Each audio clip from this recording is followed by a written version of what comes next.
Hello, dear friends. Today we will talk to you again about the question of karma. Many people have an impression that karma mainly concerns the law of reincarnation or the law of a new birth. And this perception has developed because the very concept of karma has come to our culture from Eastern religions. In these religions, it is spoken that karma is a set of actions committed by the person and consequence of these actions, which form destiny and character of a new embodiment of the person, or in other words, rebirth.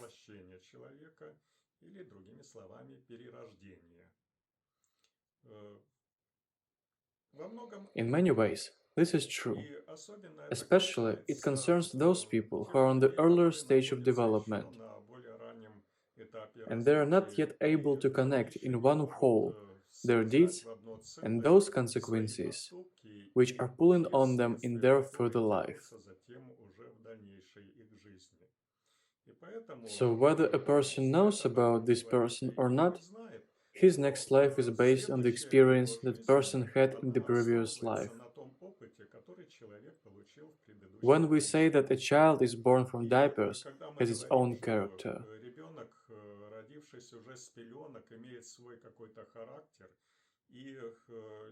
and it is much easier for people to learn some skills due to the fact that these skills have been practiced to some extent in their previous life.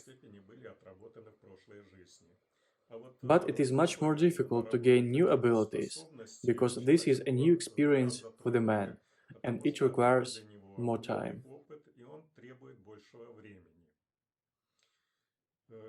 Here again, I want to emphasize what was spoken about last time,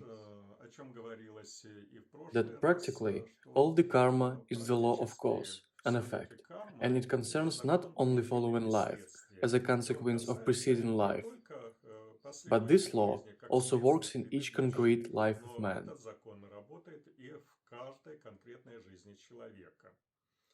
And the further the development of man goes, the more clearly his interrelation is outlined, the concrete action and the chain of subsequent events.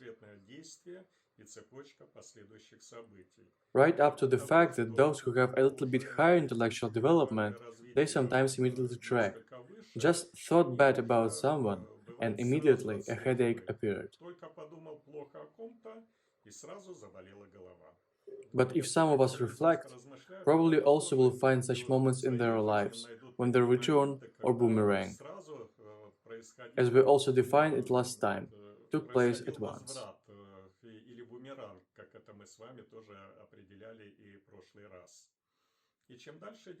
And the further the evolution goes, the faster this karmic retribution follows. And at the same time, we should pay attention to the fact that the evolution of man goes on.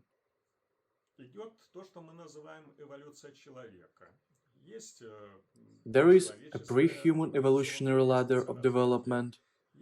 There is a human and a superhuman ladder of development. If we already touch upon this question, then man has his own development program, which covers the entire period of this human ladder of development. In one incarnation, naturally a person cannot work out all of this program. It is really a program of human development or evolution of his consciousness. And this whole big program is divided into certain sections or segments. For each segment, he needs also certain conditions. And before each incarnation, a man works out a certain part of this general program.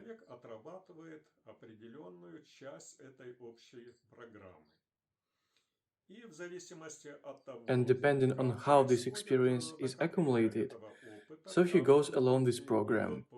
Accordingly, his subsequent life is built up, what the man has literally formed in the previous life. Naturally, in the earlier stages of development, without a powerful intellect, he makes many mistakes, and that is why there are of course many branches, from what can be called a direct path of development, and in that way depths, or in other words, karmic depths, of course arise. When there is a new reincarnation or a new incarnation in the new life, then to a certain extent the man should repeat the experience that was reached in the previous reincarnations. He should correct those mistakes that were made in the past. Correct something in himself. This means to correct it in his consciousness, and then to do a piece of a new program.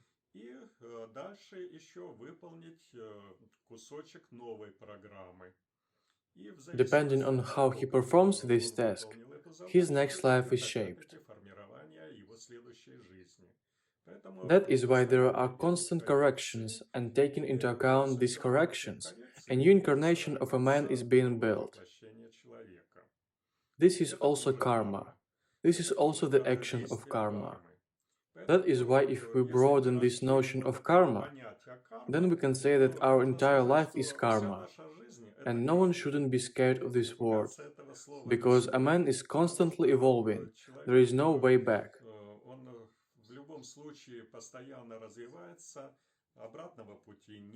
There is no what can be called degradation, there is a slower development, or a more accelerated development of man. One way or another, evolution is constantly moving man forward and forward.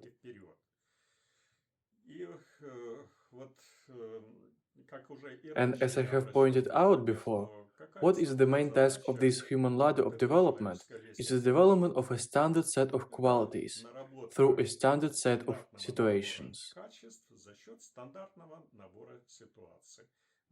This is our life, our daily life. During this accumulation of experience, the karmic law works, which allows a person to move forward. It is a kind of stimulus that advances human consciousness. At the same time, of course, we must remember that man is not alone in this world. And it will be foolish to believe that somehow our system aroused out the chaos, that somehow man emerged out of it and develops according to some unknown law, or in such a chaotic way. In fact, everything is a very coherent system, and of course, man is not alone in space.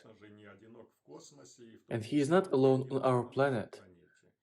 There are civilizations on our planet that are much more advanced than our humanity, who are watching mankind, who help mankind in its development. We don't see them, but they are present, and everything humanity does is under control.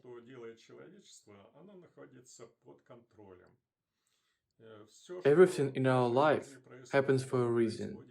It happens according to strictly defined laws. And what a man doesn't know or understand these laws, it still works, regardless of the man.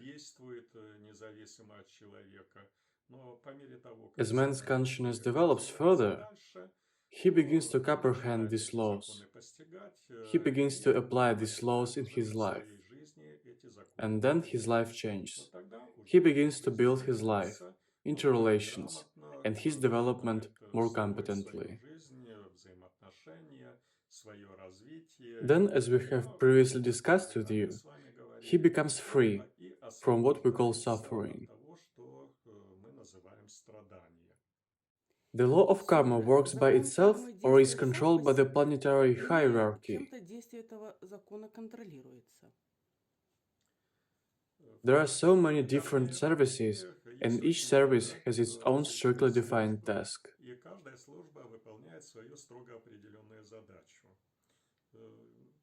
Of course, we can't fit very much information into one conversation at once.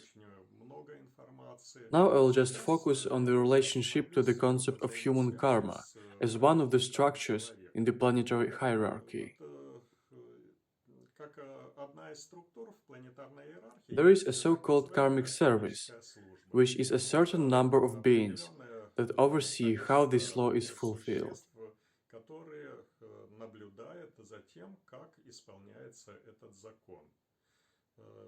They supervise that some stimulations, some actions which are applied to the humanity don't exceed a certain level.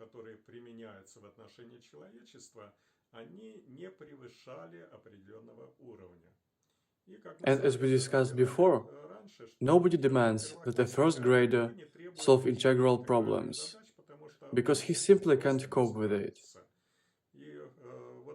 The Karmic Service just observes that in the process of different situations that happen to the man, everything is within the limits of what is acceptable.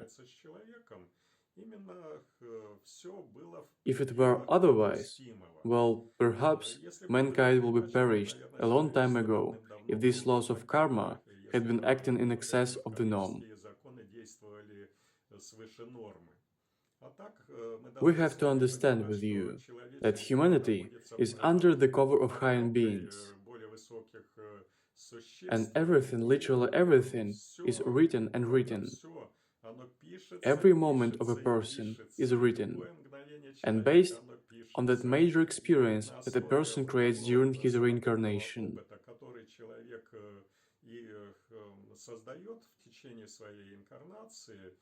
Yes, and during virtually the whole program of development on the human ladder, all of this is taken into account.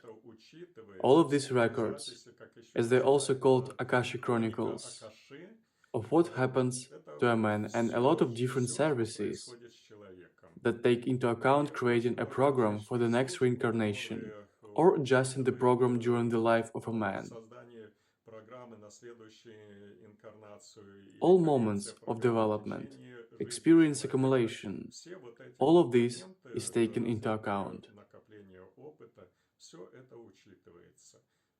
That is why Karmic Service keeps strict control of what happens, how it happens, if it's permissible or impermissible with respect to the person.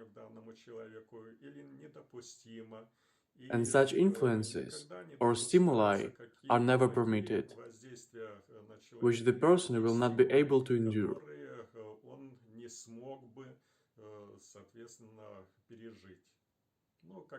But as I said, otherwise, there would have been no life on our planet a long time ago.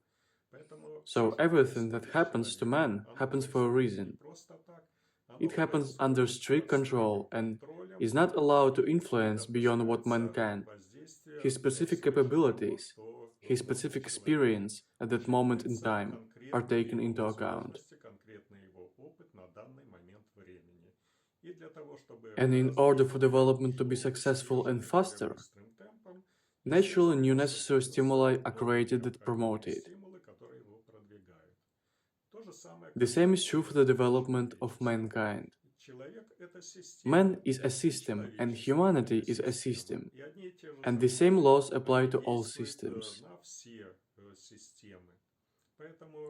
Therefore, if we study human development according to what laws it occurs, all this we can transfer and accordingly to a society, and then it becomes clear to us too why this or that happens in human society.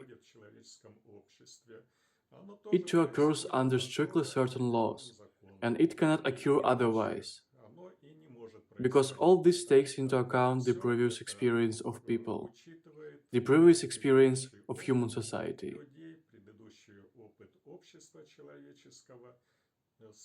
Respectively, stimuli are created, to which mankind is further exposed in development, as well as the individual person.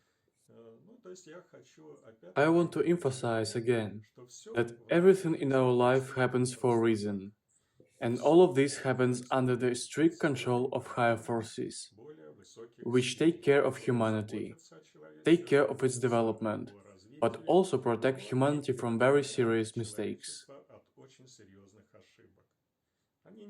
They don't have the right, again according to the law, Karmic Services track everything that happens, and therefore the help that is given to humanity, it should not exceed a certain level, so that it doesn't prevent humanity to develop its own unique experience.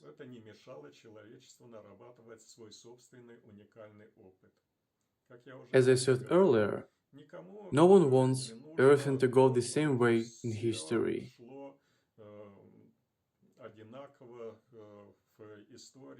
To constantly duplicate something in development all the time. The cosmos is interested in achieving something new, which hasn't existed before. Something that could speed up the development of consciousness even more. And therefore the mankind is given free will, which allows to find new particles in the process of development, which is called, as Jesus said, get the gold in heaven.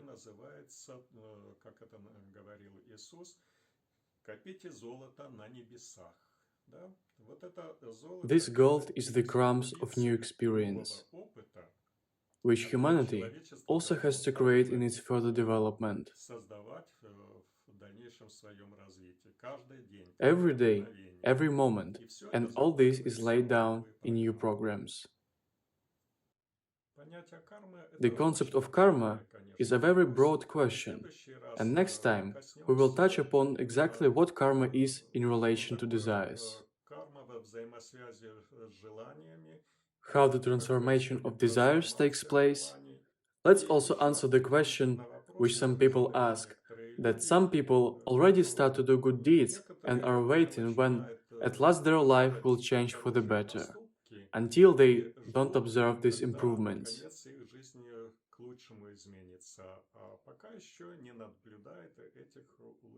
So we will talk to you about that too.